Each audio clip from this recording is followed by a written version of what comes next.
In this lesson, we'll talk about functions with Python. So what are functions? Functions are programming constructs that are used to define reusable code. If in your program you find yourself repeating the same statements over and over again, that usually indicates that you need to define a function. This style of programming is called modular software development. Functions are made up of a sequence of statements. We've seen what statements are in a previous lesson.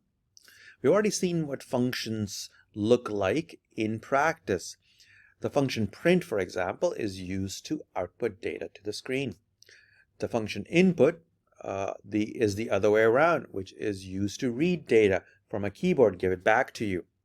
Other functions we have seen are int, float, and str that are used to convert data from one type to another type. When we use a function, we say we are calling the function or invoking the function.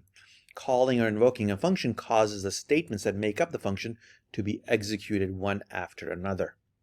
Sometimes we put data into the function. We call this passing data into the function. Right, so here's an example. Here in print, we are passing the string hello into the function print. The string hello here would be called an argument. Sometimes we pass in multiple arguments, such as in this call to print, where the first argument is a string and the second argument appears to be a variable. If you have multiple arguments, then you separate them with commas. Here's another example of calling a function with two arguments. Here the function round is called with probably a decimal value that needs to be rounded to two places after the decimal point. Some functions have side effects and other functions do not. For example, print outputs data to the terminal but doesn't really change any state or modify any variables. Some functions give data back to you, such as round will give you back a decimal that is rounded to two decimal places. Then you can use this return value in an expression, or you can set a variable to this value. So what we say in these cases is the function returns a value. These terms, return, argument, calling, passing data into functions, are typical phrases we use in programming with functions. Other examples of functions that return values are input, which gives you back what you entered as a string, float, which does a conversion and gives you back that data, length, which gives you the number of characters in a string, it gives you an integer back. Now, in a previous lesson, we said everything in Python is an object, and that is true for functions as well. So if you just type in a Python prompt, if you were just to type in print or len, you will see that it is an object. It is a built-in function provided to you by Python. Now, some functions are built into Python, such as these right here, but we can also define our own. So now let's look at a simple function definition. Here we've defined a function to basically print a greeting, a two-line greeting. So let's look at it part by part. The first thing you'll notice here is there is a new keyword here called def. This tells us that a new function is being defined. The other thing to notice is the function is made up of two parts. The first line is called the function header, and the rest of it is called the function body. So let's look at the function header. The function header after the keyword def contains the function name, followed by an open paren and close paren. And if we were to specify arguments that could be passed into this function, you'd put it here, but we have left that out for now and more on that later. The last thing in the function header is this colon that indicates this is the end of the function header. The rest of the function is made up of the function body. Function body is basically a sequence of statements that are executed when this function is invoked. Here you have two statements. Now, how do you know that these are together and they make up the function body? And you know that from the indentation. Both of these should be indented equally, meaning they start at the same column. So if there are more than three, they would all be with the same indentation. The last thing I want to say here is when choosing a function name, obviously they should be meaningful to indicate what the function is doing. The function name follows the same naming conventions and rules as you use for variables, so you can reuse that here. Now let's try the same thing we did for print and len and see what object this new function returns. So if you were to type the print greeting in a prompt, what you will see is an object being returned here, kind of different than what you saw here, which was a built-in function provided to you by Python. Now the thing to note is that this piece of code here is a function definition. It is not a program. If you were to put this in a file and run it, you won't really see anything happening. To actually see something happening for a greeting to be printed, you actually have to call the function in your program. So let's add that to the bottom of the program. So the amended program would look like this. You still have the definition at the top, and then you have the call or the invocation to print greeting right here. I have put some print statements before and after the invocation to see the order of what happens. So the way this is executed in Python is this is evaluated line by line, and as we proceed, the function definition would be created. There's no visual effect you will see on the output. Now when you get to this point, you will see begin will be printed, and next print greeting function would be invoked. At this point, control of the program transfers to the function body, and then you'll see hello there being printed, and then followed by nice to meet you. Now you are at the end of the function, and control goes back to where the function was called, which is right here, and continues afterwards. So it changes the flow of control when you are invoking the function, and that is what you see right here. Begin is printed, then control goes into the function, and then you come back and then you print end. Now the thing to note here is this function print greeting does not return a value. So what does this mean? So for example, if in a prompt we were to create a variable called myvar and give it the value returned by print greeting. Now print greeting doesn't return any value. What would it look like? In the execution, you will still see things printed, right? And then if afterwards, if you try to print myvar, you will see none, because this never returned any value. There is no value being returned. Now our next step is to modify print greeting to add the ability to pass in arguments. So we have done that here. We have simply added a new piece of data that can be passed in called name, and in the body we added printing of that name. Now let's note a few things about this code. First of all, name is a placeholder for data that's passed in, and it is referred to as a parameter. Note that this is different from the word argument. Argument is the actual data that is passed in when you're calling the function. A parameter is the name placeholder that is used in the definition of the function. Now if you had multiple parameters, you would have commas, and then you would have other variable names there.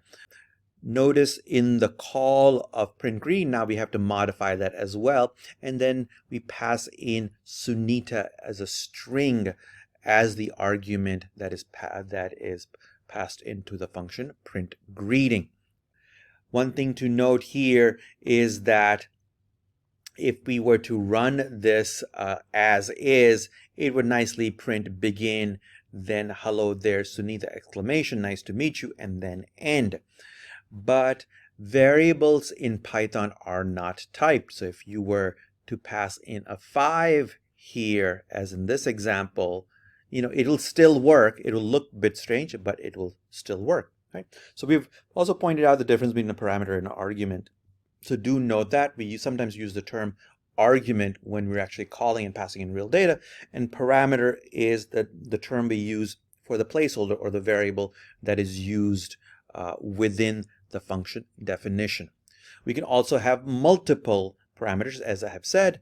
I've created here a little function called rectangle perimeter that computes the perimeter of a rectangle if you pass in a length and width, and basically prints out perimeter is and a formula for the perimeter. Here we invoke it twice, first with two numbers that are integers and the second with two numbers that appear to be float. Now do note that parameters are not typed, so you could pass in a string followed by a decimal, and would be interesting to see what happens with that. Do you get an error or does it just simply work? So do give it a shot and see what happens. Now let's move on and talk about returning values from functions. And here I have created a simple example. This example computes the area of a circle when a radius is passed in and returns the computed value. Now a few things to note in this example. The first thing is you'll notice here there is this statement called import math. What is this all about? This import statement brings in external functionality, brings in an external math module or math library that gives us a bunch of functions we can use. Specifically for us, what it allows us to do is get a very accurate value of pi. So you can get to that value by saying math.pi instead of assuming 3.14 like we might have done before. Now the body of the function has been changed to return a value. Notice a new keyword called return. This is followed by an expression, and this expression is computed, and this data is given back to where the function was called.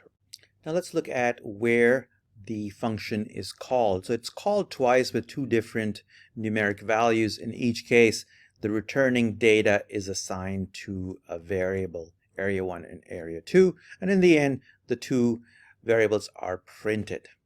This is how returning values works with functions. Now one thing to note is that you don't necessarily have to have an expression after the return keyword. In this case it makes total sense. You might want to try a variant of this definition where nothing is returned and see what effect it has, just as an exercise. Okay, the next concept I want to talk about is scope. The scope of a variable is the part of the program where the variable can be used. It has meaning. You certainly can't use a variable before it's defined, right? So the scope starts when it is first defined and can be used. Here I've taken the same program as before and numbered the lines for easy reference. So two terms I'd like to introduce right now is in scope and out of scope. A variable, if it can be used, it has some meaning, it's set to be in scope. If it has no meaning yet because it hasn't been defined yet, it's called out of scope. So let's look at this program and see what variables exist and where are they in scope. So here there are three variables. There's area 1, area 2, and then there is radius. A radius here is also a variable. It is a parameter, but it literally functions as a variable within the context of the function body. So as the execution begins and it proceeds from line 1 through 6, it imports the math module. It creates a definition for the function circle area. Nothing much more is happening. Now at line 7 right here, neither area 1 nor area 2 have been defined yet, so they are out of scope. They are not in scope. Once you get to line 9, after line 9, area 1 is in scope because it has been defined, can be used. And after line 10, area 2 has been defined, and that can be used as well. Within the function body, basically line 5 onwards, radius can be used. Radius only has meaning in the function body. So radius is also referred to as a variable that is local to the function circle area, or it is a local variable. That is the term you will hear often in programming. It's a local variable. It only has context. It only has scope within that function's body. Okay. So the other interesting questions would be, Can we use area 1 in here, or can we use area 2 in here? This might be something interesting to try out. So let's actually try this out and see what happens. We're actually going to copy this version of the program into PyCharm and see what happens in each case. I have a little test program file created already here. If I run this like this, you know, it should print the two areas for me. And now the question is, can I go ahead and use area 1 inside here? So if I were to go in here, can I do, you know, print of area 1? And let's see. The IDE is not complaining, right? It's saying, okay, that's perfectly fine. So, and then when you run it, what happens? Now, at runtime, it is complaining that area 1 is not defined, and so that is a problem. Now, if you were to go ahead and let's do this and then run it and see what happens. Now here, interestingly enough, it is perfectly all right. Now what exactly has happened? So the first time we get to circle area body is when it is invoked from here, and we kind of come over here. And here we try to print area 1. Now this statement is now okay because by the time we invoke circle area at this place, area 1 already has a value, so it is now no longer complaining. So as we've just seen, the scope of a variable may depend on the order of execution of your program. The next thing we should talk about are docstrings. So we've already seen triple quoted strings in previous lessons, and these were used to document functions, and they're called docstrings. Docstrings appear at the beginning of the function body and are typically multi-line triple quoted strings. And they serve two purposes. First, they say what the function does, and they also state the type and meaning of each parameter or return value. So let's take a look at this example that we have been using. Here I have created a docstring for the function circle area.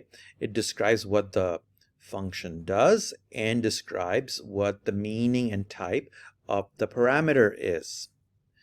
Now, the interesting thing to note here is that we can programmatically get to the docstring by using this notation here. So if you have the function name here and dot underscore underscore doc underscore underscore, you will actually get back the docstring that is included here. So if I were to run this code here, the very last thing that it prints is actually going to be the docstring, and we can actually try this out. It's pretty neat. So we're going to replace our old code and run it. And we're actually able to get to the actual docstring right here. All right. The next thing I'd like to talk about is looping. We'll cover looping in a lot more detail in a lesson of its own, but I'd like to introduce it a little bit here. So far what we've seen are statements that execute one after another, but we can use looping in Python to repeat a set of statements. And we'll use this example here basically where we loop over a set of numbers and we print them. In this case, we're using a for construct to create the loop. The statements within the loop are called the for loop body. And similarly, this is the for loop header, very similar to what we have in function. Now, how many times something is looped depends on this range statement.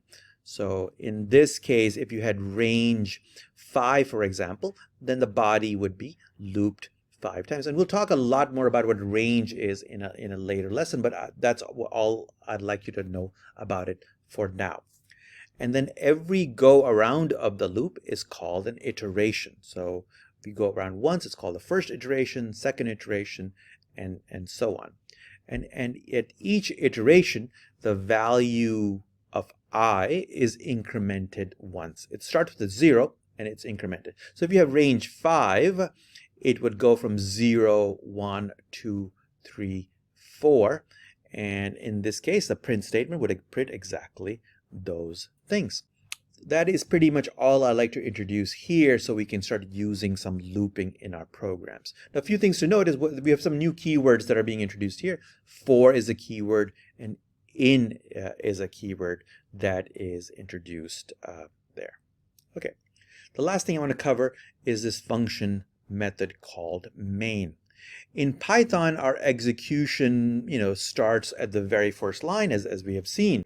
And a typical Python programs have, basically three parts. There is at the top of the program, there might be one or more import statements to bring in external libraries and modules.